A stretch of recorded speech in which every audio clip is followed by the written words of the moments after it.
Donc, alors, on va parler d'Avicenne.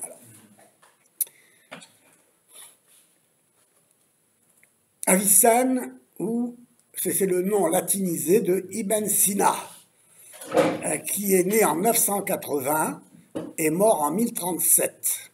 C'est un Persan, ou un Perse, ouais, et de religion musulmane chiite. Il part d'un constat, à savoir celui de la contingence radicale des choses, qui l'a conduit à concevoir un être comme étant un être nécessaire, le nekessé essé. Les choses de ce monde sont contingentes. Elles n'existent pas nécessairement. Leur essence, c'est-à-dire ce qu'elles sont, ce qui permet de les définir, n'implique pas leur existence. Le fait qu'elles soient, comme le prouve le fait qu'elles apparaissent et disparaissent, montre qu'elles sont contingentes, c'est la définition même de la contingence.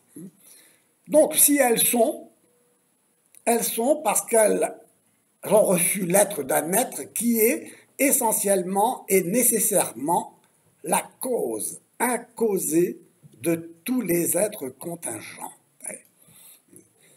Cette pensée donc puissante va jouer un rôle déterminant dans l'histoire de la philosophie médiévale, et c'est ce que nous allons développer. Comment s'est-elle formée, dans quel contexte? Le contexte. Quand, en 529 après Jésus-Christ, l'empereur Justinien décrète la fermeture des écoles philosophiques d'Athènes, c'est un gros événement. L'Occident semble se couper définitivement de l'héritage hellénique. La pensée grecque, désormais, va rayonner en Orient, puisque tous les professeurs de l'Académie d'Athènes, de l'école d'Athènes, vont se retrouver en Syrie et en Mésopotamie, comme on le verra. D'Orient, donc, la pensée d'Aristote et le néoplatonisme arriveront en Occident par la suite, et par l'intermédiaire des philosophes syriens, arabes et juifs. Il y a là un moment important dans l'histoire de la pensée. Entre-temps, la philosophie hellénique avait croisé la religion chrétienne en Mésopotamie et en Syrie. L'école d'Édesse, en Mésopotamie, a été fondée en 563 et va jouer un rôle assez important. Elle a été fondée par saint Éphrem, mort en 373, donc au IVe siècle. Et elle enseignait Aristote, Hippocrate, Galien, dans un contexte où les Syriens convertis au christianisme se trouvaient dans la nécessité d'apprendre le grec pour lire l'Ancien et le Nouveau Testament, ce qui leur ouvrit l'accès aux textes classiques de la philosophie grecque, qui purent être traduits en syriaque. La philosophie d'Aristote prit ainsi racine en Syrie, dans un contexte où le platonisme rayonnait. Quand l'islam apparaît en Orient, les Syriens chrétiens chassés de chez eux diffusent la philosophie hellénique en émigrant. Les califes abbassides, dont la dynastie a été fondée en 750, font appel au service des Syriens qui poursuivent leurs recherches de leur côté et leur enseignement sous les auspices de leur nouveau maître. C'est ainsi que les œuvres d'Archimède, de Ptolémée, d'Hippocrate, de Galien, d'Aristote, de Théophraste et d'Alexandre d'Aphrodise sont traduites soit directement du grec en arabe, soit indirectement du grec en syriaque, puis du syriaque en arabe.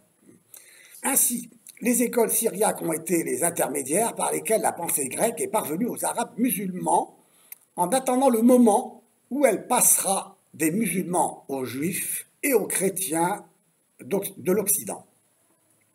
Dans cette translatio studiorum, mise en valeur par les travaux de l'historien Alain de Libera, les œuvres d'Aristote constituaient la partie la plus importante. Mais deux traités néoplatoniciens passèrent pour des œuvres du stagirite et infléchirent profondément l'interprétation de sa pensée, de la pensée d'Aristote. D'une part, la théologie d'Aristote, dont le contenu reproduisait en vérité des extraits paraphrasés des livres 4 et 6 des Énéades de Plotin, et l'Isagogée de Porphyre, le disciple de Plotin. Et de l'autre côté, le Liber des Causis, qui reprenait l'Elementatio Theologica de Proclus, notre grand néoplatonicien. Donc vous voyez que j'insiste sur cette prégnance du néoplatonisme dans l'histoire de la pensée, et nous allons voir quel rôle ce néoplatonisme continue de jouer. Il s'ensuivit que ce qui se présentait comme la pensée d'Aristote se révélait être une synthèse de l'aristotélisme et du néoplatonisme. Donnera lieu à un aristotélisme, disons, néoplatonisant, dont Avicenne sera un des grands artisans. Alors, Avicenne, dans son autobiographie, nous apprend qu'il commença à étudier dès l'âge de 16 ans les lettres, la géométrie, la physique, la jurisprudence, la théologie. Un homme de grand savoir. Il lit l'Isagogée de Porphyre, la géométrie d'Euclide, l'Almageste de Ptolémée, et à 18 ans, il pratique la médecine. Et d'ailleurs, il va devenir un grand médecin. Et entreprend l'étude de la métaphysique d'Aristote. Il a toutefois, selon son propre aveu, du mal à comprendre cette œuvre, la métaphysique d'Aristote, qui restait à ses yeux inintelligible. Opiniâtre, et pour nous c'est un exemple, il a relu 40 fois la métaphysique jusqu'à la connaître pratiquement par cœur, mais sans en saisir encore le sens. Alors il écrit, je cite, « J'ai lu le livre de la métaphysique sans rien y comprendre. Le dessein de son auteur était pour moi obscur. Je l'ai lu 40 fois, de sorte que je l'ai appris par cœur. Pourtant, je ne pouvais pas encore saisir ce qu'il y avait là-dedans, ni le dessein de son auteur. Désespérant de moi-même, je me dis, il n'y a pas moyen de comprendre ce livre. » Voilà pour nous un bel exemple d'encouragement à poursuivre, à relire une œuvre quand elle est difficile pour nous. Ayant acheté par hasard, dans un de ces souks orientaux, un traité intitulé « Le dessein de la métaphysique » du philosophe Al-Farabi, mort en 950 à Damas, qu'on appelait le second maître, après Aristote, le second Aristote, quoi. Les écailles lui tombèrent des yeux quand il a lu cet ouvrage. Il fut si heureux d'avoir enfin compris l'œuvre d'Aristote grâce à Al-Farabi qu'il manifesta sa gratitude à Dieu le lendemain même en distribuant de généreuses aumônes aux pauvres. Un réflexe qui en dit long sur l'homme. Avicenne mena une vie agitée, et cela aussi en dit long sur l'homme, et adonnée au plaisir. Elle fut remplie de vicissitudes, en revanche, et chargée du poids des responsabilités politiques qu'il a assumées durant une période, en plus une période de trouble. Il a été 2 fois vizir, c'est-à-dire le mot vizir vient de vazir, qui signifie celui qui porte le fardeau.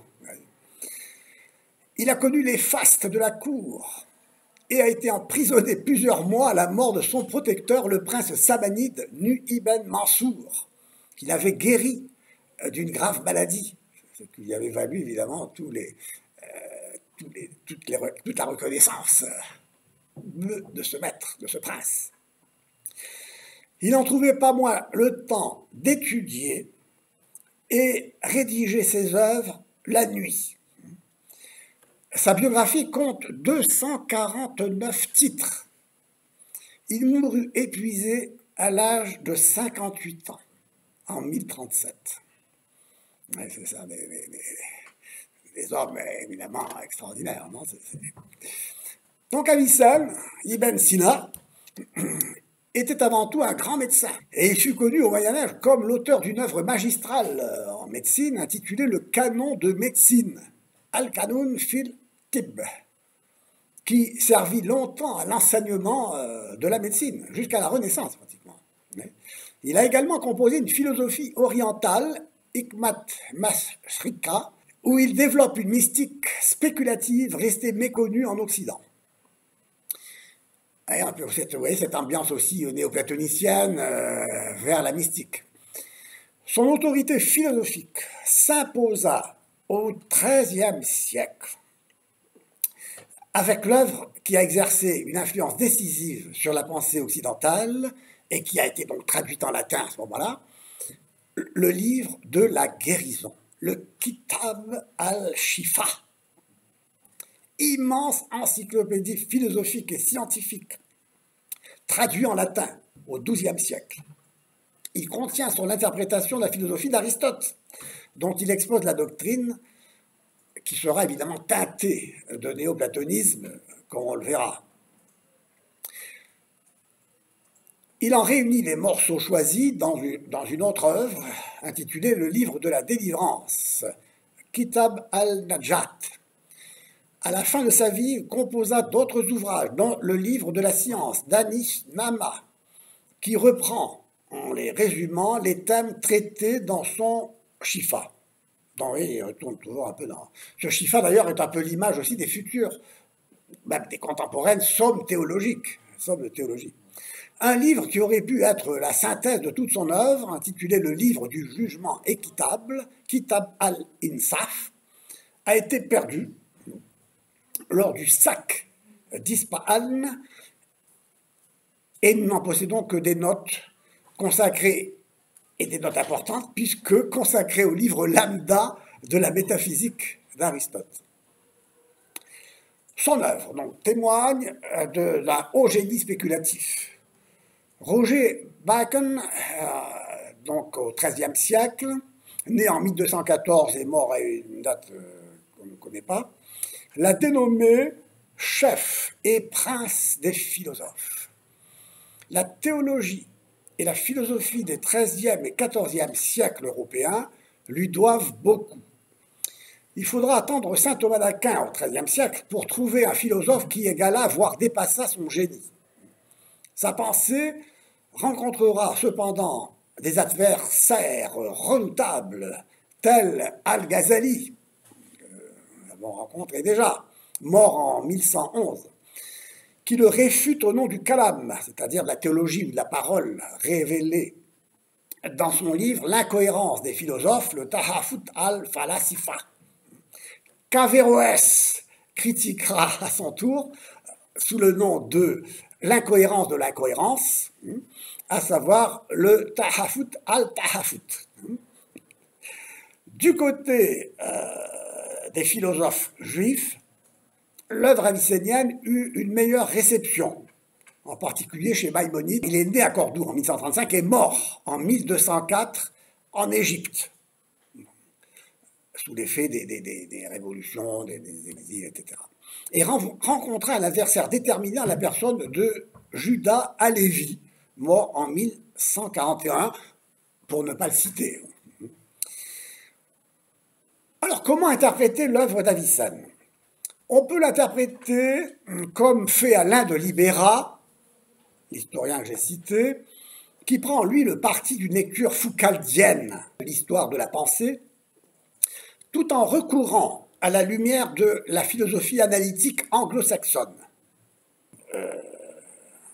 Il interprète donc l'œuvre d'Avicenne en la situant dans un réseau épistémique, pour parler donc comme Michel Foucault, et en choisissant un réseau interprétatif.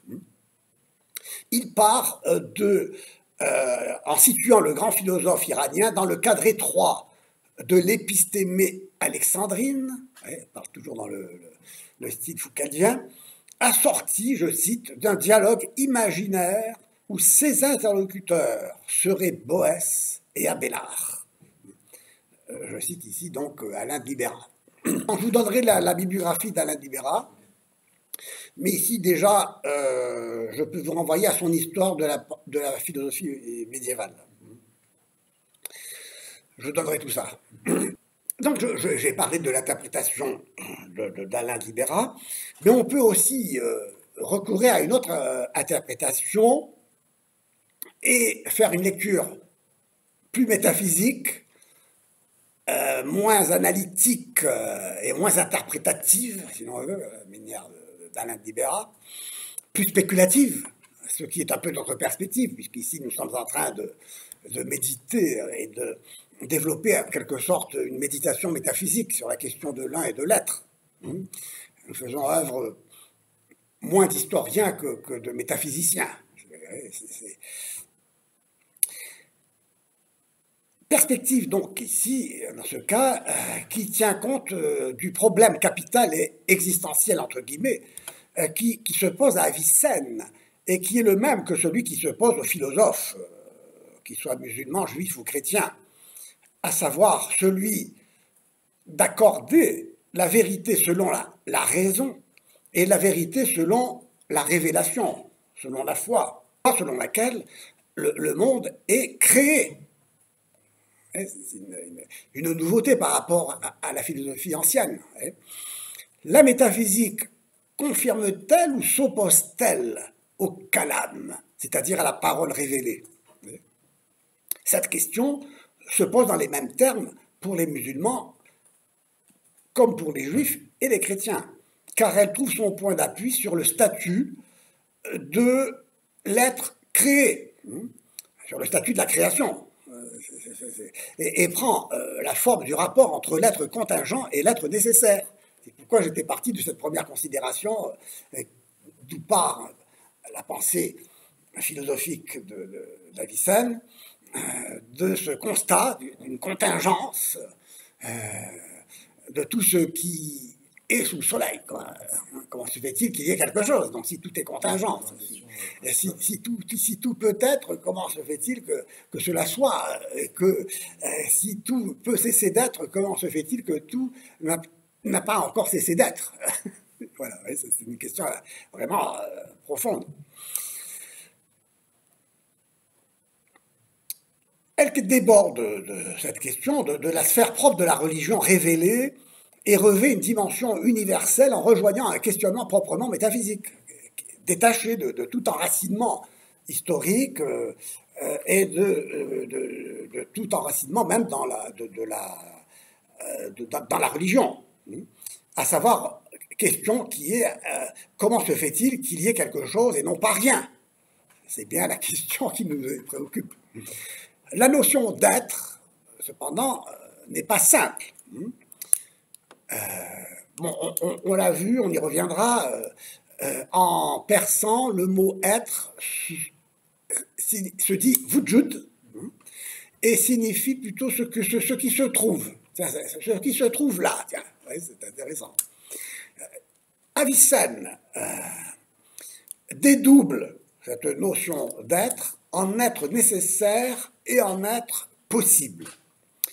L'être possible est l'être qui peut être, mais qui ne sera jamais en tant que possible s'il n'est pas produit par une cause. Autrement dit, l'être possible peut ne pas être. C'est ce que l'on appelle un être contingent. En tant que tel, il requiert une cause pour être. Et c'est en ceci que Avicenne est aristotélicien, puisque Aristote va développer la causalité sous forme de 4 causes, matérielle, formelle, efficiente et finale.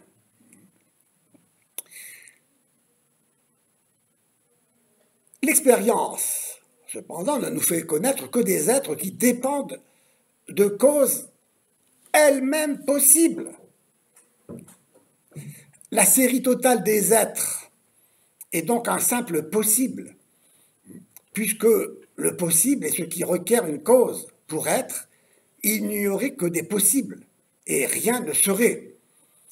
S'il y a quelque chose, donc, c'est qu'il y a un être qui n'est pas impossible, mais qui est nécessairement, c'est-à-dire qui ne peut pas ne pas être, et qui est la cause, incausée, la cause sans cause, de leur être. Cet être, qui est nécessairement, qui est l'être nécessaire, le nekessé et c'est, on l'appelle Dieu. Vous voyez ici, donc ici, c'est vraiment le métaphysicien qui parle, et quand le mot Dieu apparaît, c'est c'est un mot, c'est un nom qui est donné à l'être premier, l'être fondateur, l'être créateur, l'être ultime. Ce Dieu d'Avicenne est donc l'être nécessaire, par définition. Il est sans pourquoi, incausé, ce qui le distingue absolument des êtres possibles et contingents, c'est-à-dire qui peuvent ne pas être. Toutefois, héritier de la pensée grecque, pour laquelle seul le nécessaire est intelligible, Avicenne conçoit la création du monde par Dieu comme une émanation nécessaire, c'est-à-dire on le verra comme un débordement originaire. Finalement, on verra que c'est ce débordement d'unité de l'un qui est purement un et qui ne peut engendrer que de l'un, car de l'un ne peut sortir que l'un. Chaque être possible aussitôt causé ne peut donc plus ne pas être ce qu'il est une fois réalisé. Il est devenu nécessaire en vertu de sa cause. Nécessaire d'être ce qu'il est, et ainsi l'ensemble des êtres possibles devient nécessaire en vertu de cet être nécessaire qui est la première cause qui les a posés. Il s'ensuivra l'idée que la création est nécessaire, ce qui va poser problème pour le musulman, comme pour le juif et le chrétien. Elle se distingue de l'être nécessaire, de l'être premier, qui se suffit et qui n'a pas besoin d'un autre pour être, qui est simple, c'est-à-dire un, et qui donc est parce qu'il est nécessairement un. Il n'est pas un parce qu'il est. L'aristotélisme d'Avicenne, ici, se fait rattraper par le néoplatonisme et plus particulièrement par Plotin, pour qui de l'un ne peut sortir que l'un, comme on le sait. Il s'ensuit qu'il ne peut produire directement qu'une seule chose, le premier intellect, ce nous plotinien, qui à son tour va en produire un autre, lequel en produira un autre, et ainsi de suite jusqu'au 10e, qui sera le dernier de la série, qu'on appellera l'intellect agent, duquel émanera le monde des corps soumis à la génération et à la corruption, qui sera comme l'âme du monde, qui va animer le monde.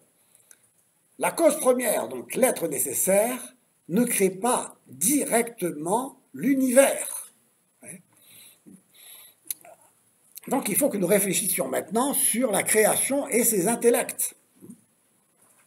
Aristote affirmait que Dieu s'intellige lui-même, et il le définit comme l'intellect qui s'intellige, noésos, noésis. Plotin exclut cette hypothèse. Il exclut que Dieu puisse s'intelliger, car il est l'un, et se dédoublerait en s'intelligeant. L'aristotélisme d'Avicenne, en affirmant dans la perspective plotinienne héritée de la lecture, donc de la théologie d'Aristote, on l'a vu, qui est une reprise des œuvres de quelques Énéades de Plotin, Et donc que de l'un ne procède que l'un, ex nihil nihil fit, et situe l'intellect, le nous, en dehors de l'un, comme une émanation, on verra ce que cela veut dire, et en tant qu'un, le Dieu musulman qui est l'un, le Tawhid, comme on l'a vu en étudiant Ibn Arabi, ne crée donc pas directement. C'est l'intellect qui va créer, puisque l'un ne peut pas se compromettre en s'ajoutant quoi que ce soit, en créant. Donc ceci est très intéressant et important. Et en effet, nous verrons comment Thomas d'Aquin, de son côté, montrera que la création n'ajoute rien et n'enlève rien à l'être nécessaire, qu'est le créateur. L'intellect, donc, tendu vers l'un, inaccessible, ne peut que s'intelliger lui-même. Il n'a rien d'autre à intelliger. Il ne peut pas intelliger l'inintelligible là qui demeure inintelligible au-delà de l'intellect. Il ne peut que s'intelliger lui-même en s'intelligeant et en s'intelligeant, donner lieu à l'émanation d'un autre intellect qui l'intellige en s'intelligeant. À son tour, lui-même.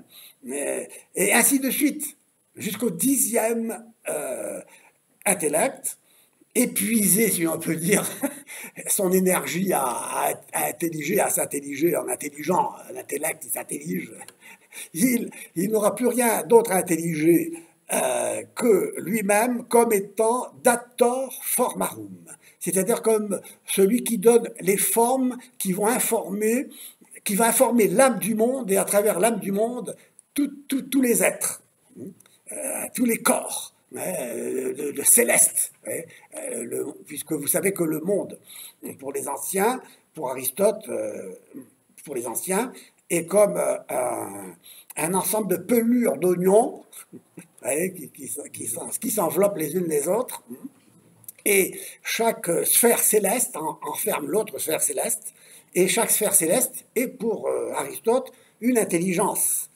qui meut, qui se meut et meut la sphère. Et dans la théologie musulmane d'Avicenne, comme dans celle chrétienne de Thomas d'Aquin et d'autres, ces intelligences permettront d'identifier les anges. Les anges sont des intelligences pures, mais dans un autre contexte que le contexte cosmologique d'Aristote, et donc ici une donnée intéressante. Donc le corps du premier ciel, puis les concepts universels des hommes et la matière des choses physiques sont le résultat de ce dator formarum, qui n'a plus rien d'autre à intelliger, et qui donc sera lui-même la source de toutes les formes, dont il sera, pour ainsi dire, la forme des formes.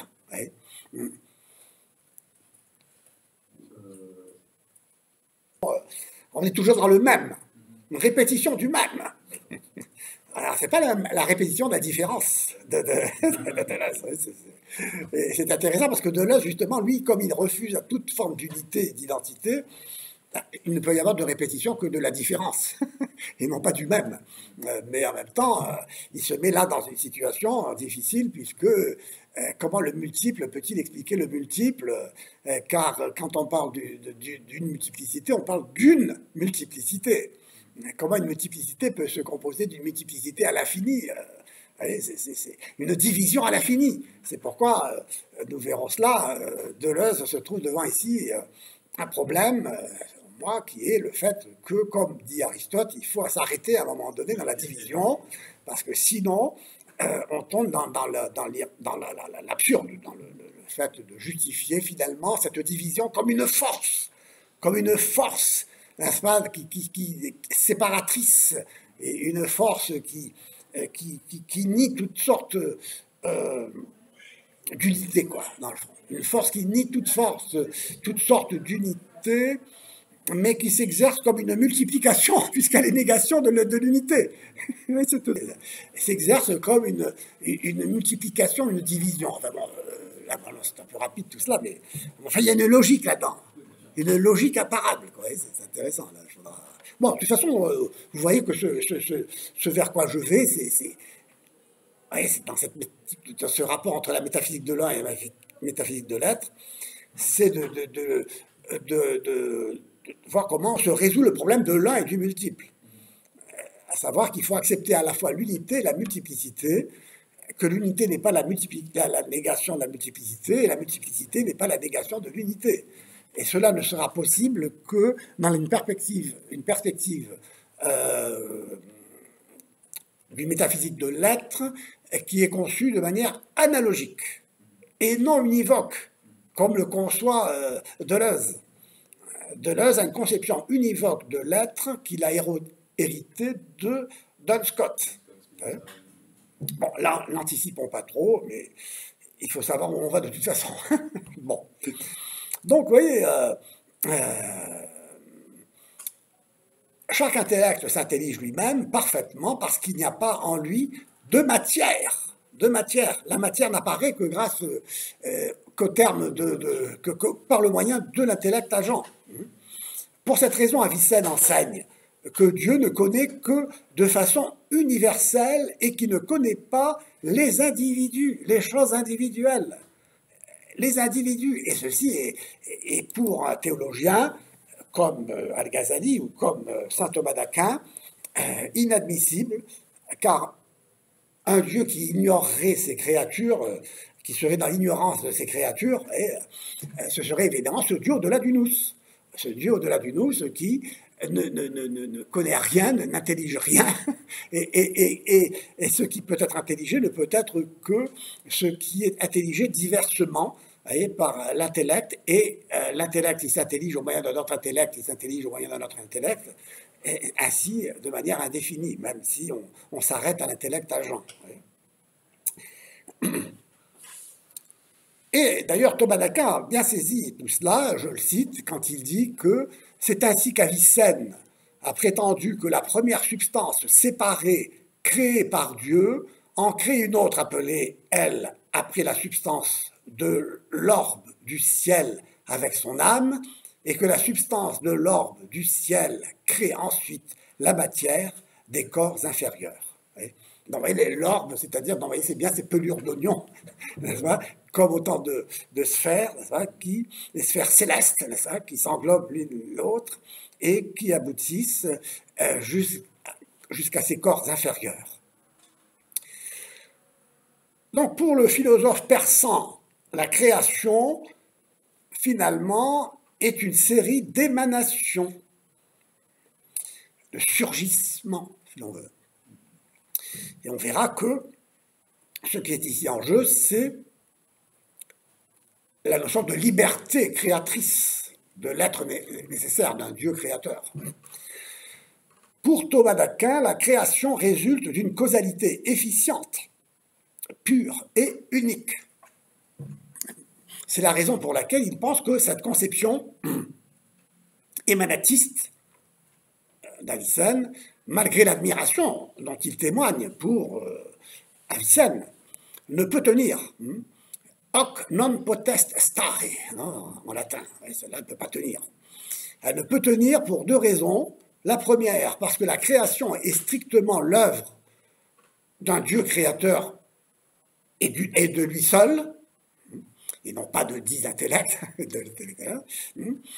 et donc l'œuvre d'un Dieu seul, d'un créateur qui est le seul Dieu, qui ne peut pas partager avec d'autres.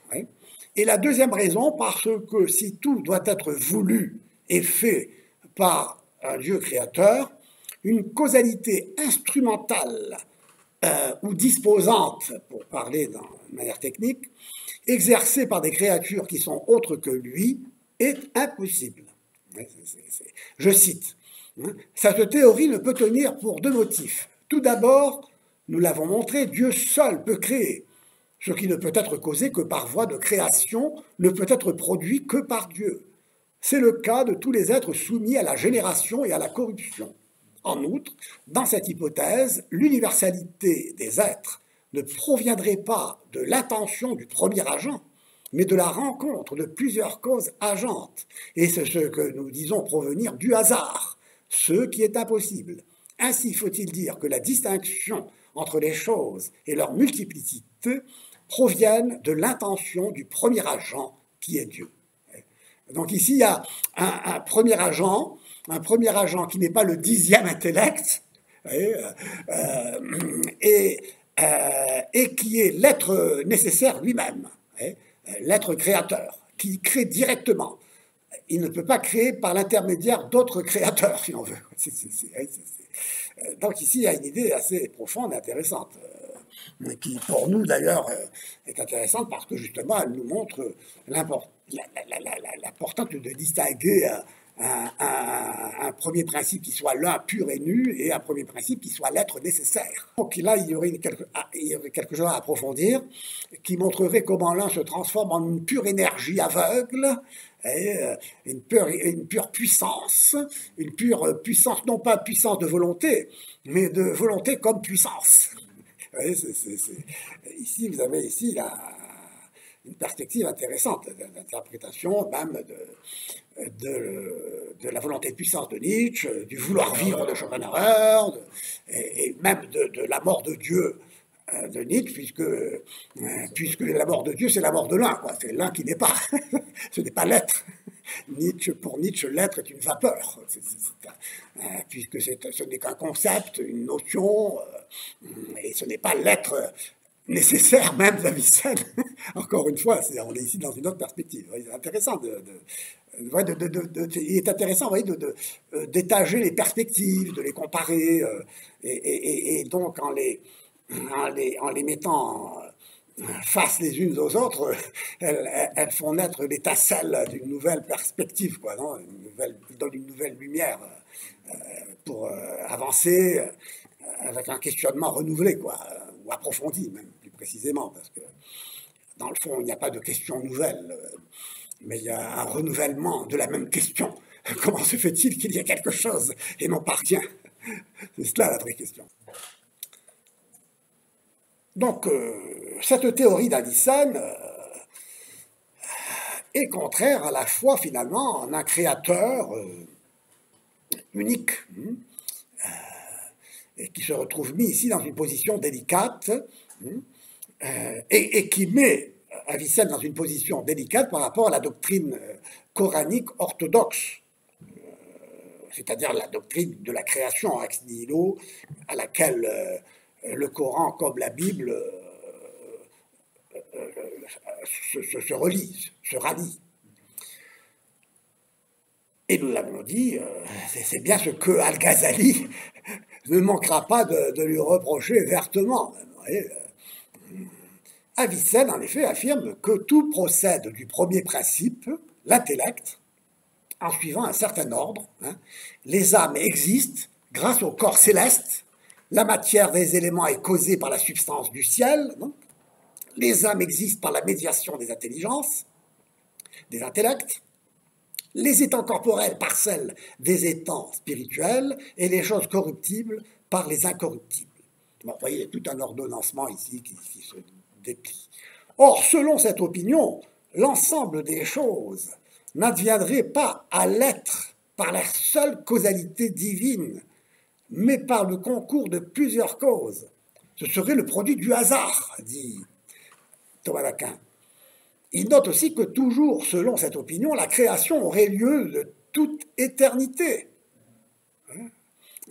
Par ailleurs, la dualité observée dans la création du monde, à savoir que Dieu donne l'être et les intelligences causent les essences, et ici aussi, on verra, on va voir que ça est à la source aussi de la distinction réelle entre l'être et l'essence. C'est bien ce vers quoi on va d'ailleurs, notre analyse va, c'est ce vers quoi va notre analyse. Donc, la dualité observée dans la création du monde, Dieu qui donne l'être et les intelligences, les intellects qui causent les essences, n'oublions pas que plutôt l'intellect agent qui est la forme des formes, la forme des formes, dator formarum, celui qui donne les formes.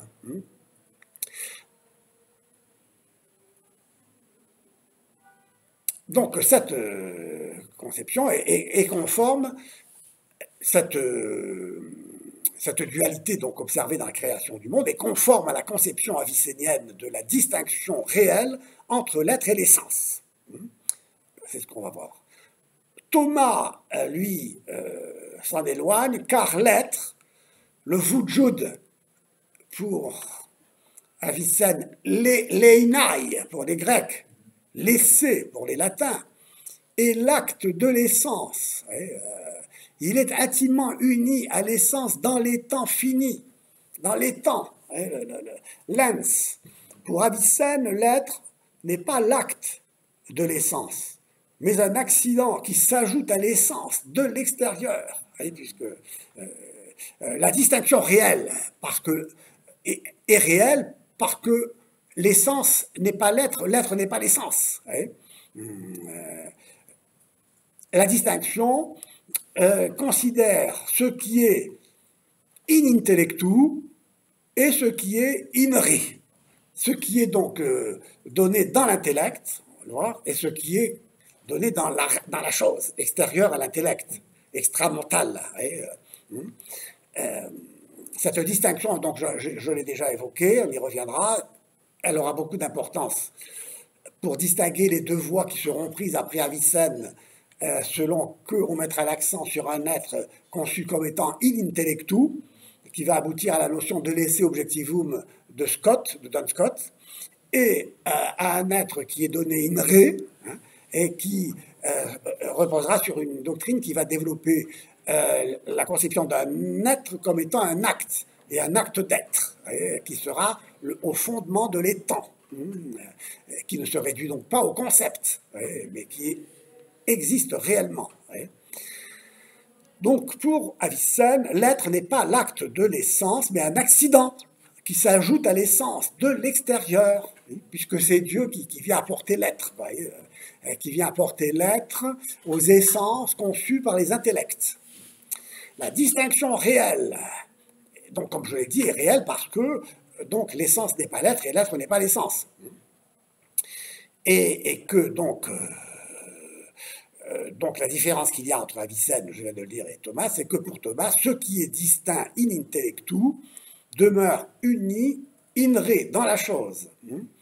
Il y a en germe ici, dans la distinction réelle telle que la conçoit Avicenne, l'atomisme conceptuel et logique qui verra le jour avec Occam, critique de Duns Scott, un atomisme conceptuel, une monadologie leibnizienne aussi, qui fait que, comme je l'ai dit, à partir du moment où la substance est conceptuelle et non réelle, elle est donnée dans une multiplicité qui sera une multiplicité d'unités, mais d'unités qui ne sont pas des réalités, puisque l'un est sans l'être, comme on l'a vu, et que ce sont des effets de miroir, dans le fond, que ces êtres qui se multiplient sans être vraiment, mais qui ne sont pas des effets réels d'une création efficiente, mais qui sont des reflets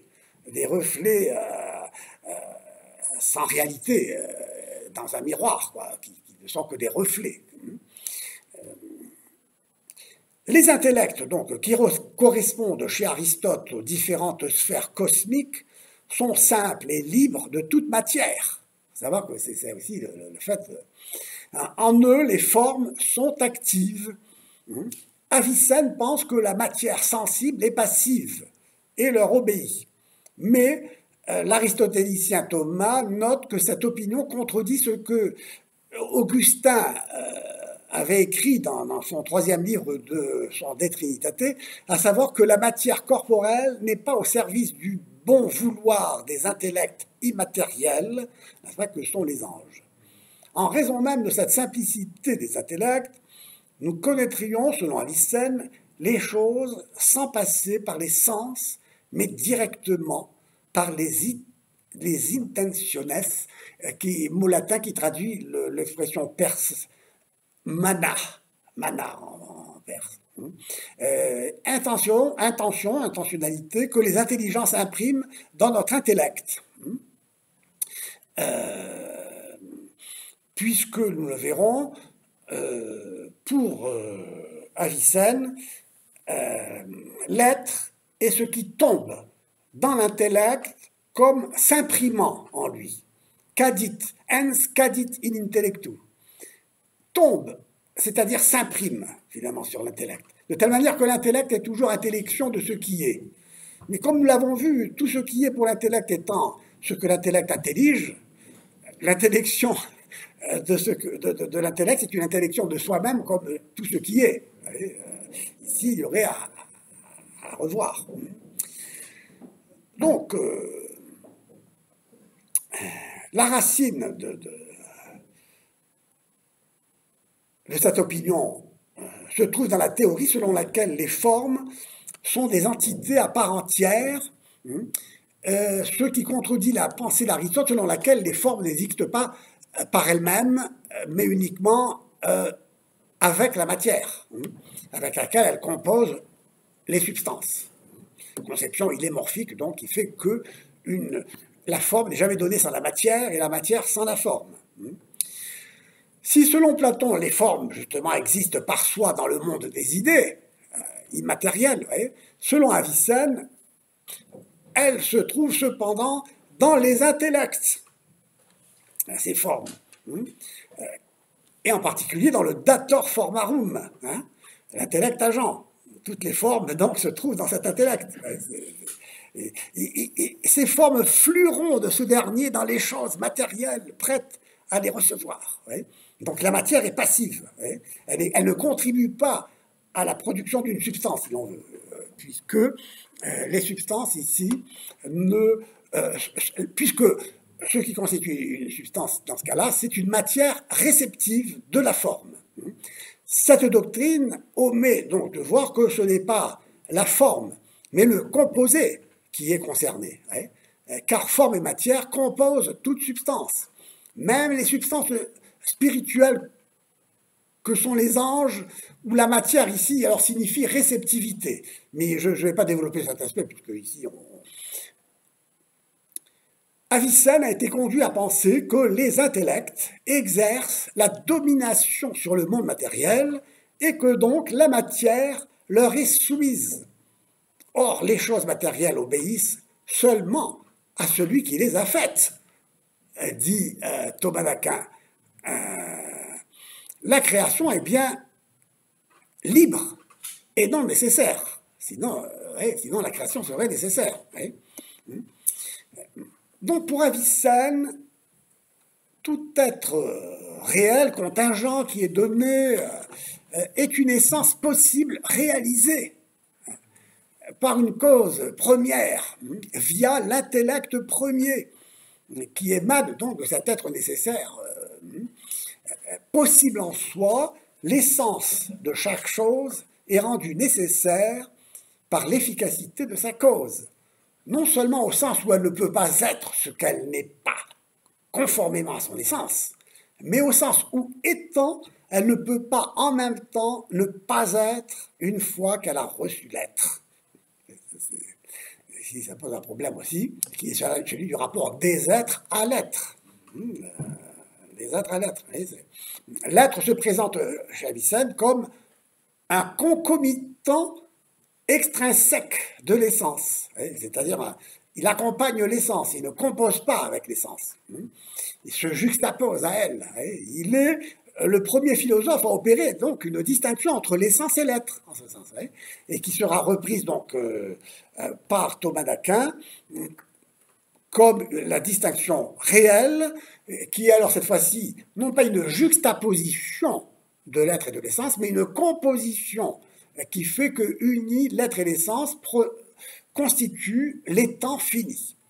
Un étant fini est constitué d'une essence qui le définit comme ce qu'il est, mais et d'un acte d'être qui le concrétise comme un individu existant avec cette essence. C'est-à-dire que Socrate est cet individu doté d'un acte d'être qui fait qu'il est Socrate et non pas Aristote, et qui appartient à l'essence humaine, qui appartient à l'essence homme, qui fait que Aristote, Platon, Socrate sont des hommes, mais se distinguent en tant qu'individus en vertu d'un acte d'être propre. On ne peut pas déduire l'être de l'essence. Justement, on ne peut pas la déduire. L'essence ne donne pas l'être.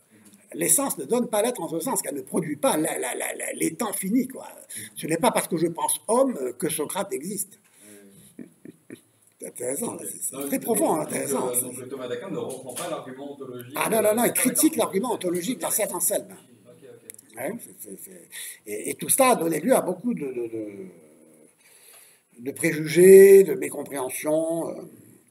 À la limite, on pourrait comprendre ce que veut dire Saint-Anselme dans le contexte dans lequel il le dit, mais bon, la pensée, ce développement, la métaphysique de l'être, ce développement, comme elle l'a fait avec Avicenne et Thomas d'Aquin, on ne peut plus penser aussi facilement que l'essence produit l'être, quoi. Ouais. C'est intéressant. Donc il y a une distinction réelle entre l'être et l'essence, constitutive de la temps fini, mais alors que pour Avicenne, l'essence et l'être se juxtaposent, puisque l'essence est une production de l'intellect agent, forme des formes, les formes ou l'essence, hein, les essences ou les formes, c'est la même chose.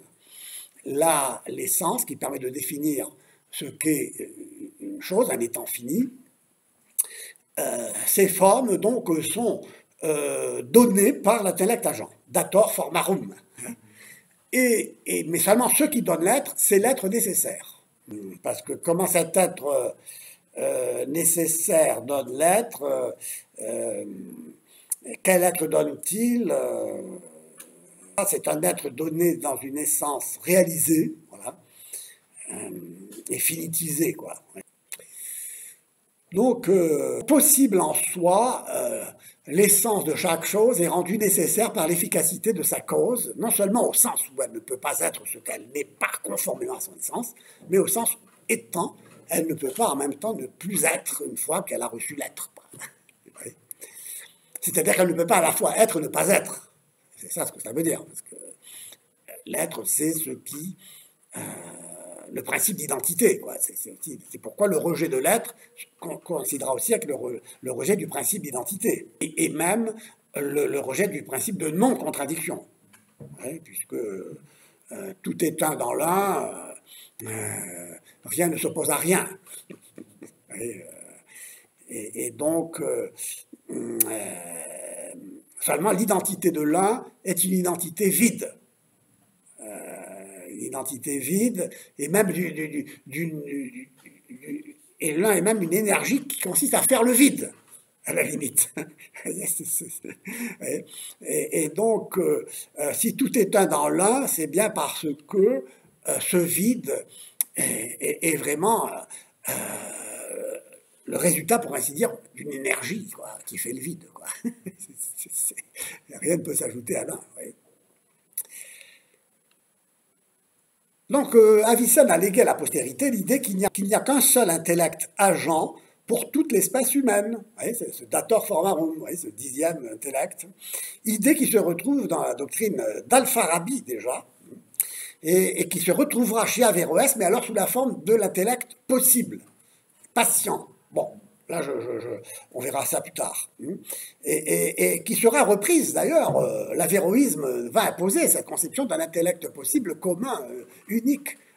C'est Averroès qui va triompher, si on veut dire, à la Renaissance, et même Dante sera tenté par l'avéroïsme latin aussi, vous voyez. Il mettra 6 jeux de Brabant, il ne va pas le mettre en enfer, quoi.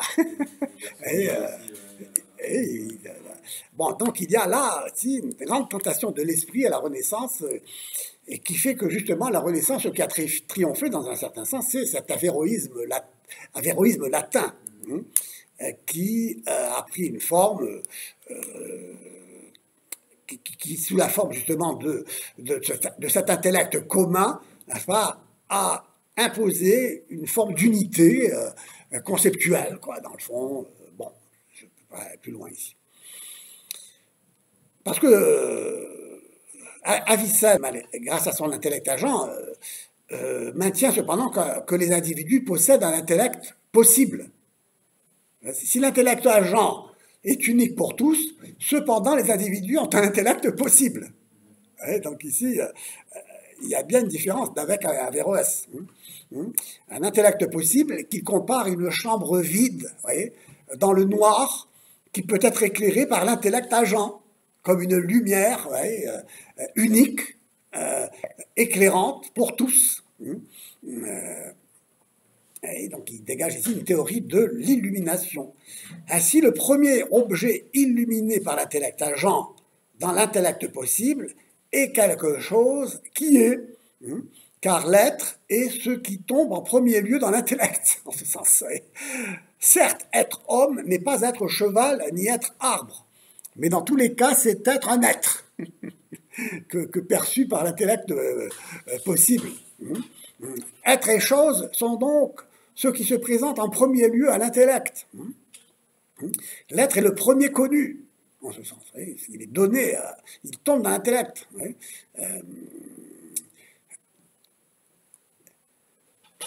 Et alors ici, c'est ici que Avicenne commence à se détacher d'Aristote. C'est qu'il va dire que ce qui permet de penser ce qui est pensable indépendamment du recours au sens. Et donc sans avoir à passer par l'abstraction, puisqu'il y a cette illumination de la chambre noire, dans la chambre noire. Elle s'oppose donc à la doctrine qui affirme que rien ne se trouve dans l'intellect qui ne soit passé par les sens. Formule que reprendra Leibniz. L'intellection est donc intentionnelle dans ce sens, c'est-à-dire tournée vers. L'intellect est tourné vers ce qui est accompagné toujours. L'être accompagne toutes mes représentations, pourrait-on dire. L'intellection permet donc de penser ce qui est en tant qu'il est, indépendamment du recours au sens, sans passer par l'abstraction, c'est-à-dire à partir du donné sensible. Leibniz reprendra cette formule en ajoutant à la formule « rien ne se trouve dans l'intellect qui ne soit passé par les sens », en ajoutant à cette formule « si ce n'est l'intellect ». Rien ne se trouve dans l'intellect si ce n'est l'intellect. Il rejoint donc ici en quelque sorte Avicenne, la doctrine avicénienne, qui illustre sa pensée au moyen alors d'une fiction intéressante qu'il appelle la fiction de l'homme volant. Et je vais le citer, vous allez voir comment ici, donc, Avicenne va prendre tout à coup un tour moderne, quasi cartésien, comme on verra. Je le cite, « Il faut que l'un de nous s'imagine qu'il a été créé d'un seul coup, et qu'il a été créé parfait, parce que sa vue a été voilée et privée de contempler les choses extérieures, qu'il a été créé tombant dans l'air et ou dans le vide, de telle sorte que la densité de l'air ne le heurte dans cette chute d'aucun choc qui lui fasse sentir ou distinguer ses différents membres, lesquels, par conséquent, ne se rencontrent pas et ne se touchent pas. Eh bien, qu'il réfléchisse et se demande s'il affirmera qu'il existe bien. » Donc ici, l'homme volant coupé donc tout rapport au sens. Cette allégorie de l'homme volant montre que l'âme, l'intellect, peut saisir immédiatement ce qu'elle est. L'intellect s'intellige. Elle saisit son être sans passer par les organes des sens. Comme l'intellect, l'âme donc se saisit elle-même sans passer par les organes des sens. Elle a donc une connaissance réflexive d'elle-même. L'intellection de soi. L'intellection de soi comme de tout ce qui est. On peut penser ici donc à Descartes, avec cette nuance. On pourrait apporter que cette connaissance est moins tournée vers l'âme comme la source de la connaissance que vers l'être de l'âme qu'il s'agit de considérer en tant qu'être, c'est-à-dire en tant qu'elle est ce qu'elle est, indépendamment de son être effectif dans un corps. Dans le fond, on peut déjà assister ici à un dualisme du corps et de l'âme, si on considère l'âme indépendamment du corps et comme étant parfaitement autonome. La métaphysique a bien pour objet de considérer la réalité en dehors de sa condition empirique en tant qu'étant. Elle s'arrête à ce que toutes les choses ont en commun, à savoir l'étant, dont elles ne sont que les modes et les accidents. Donc ici, on a une perspective quand même assez ouverte à une conception de l'âme, de l'intellect, de l'esprit, indépendant de l'enracinement dans la matière. Et en effet, la logique de ces intellects qui s'intelligent en deçà de l'un qui demeure inintelligible, ces intellects qui s'épuisent à s'intelliger au point que le dernier n'a plus d'autre chose à intelliger que lui-même sous forme de forme, comme totalité, ça veut dire de tous les possibles, renfermant tous les possibles, on peut dire.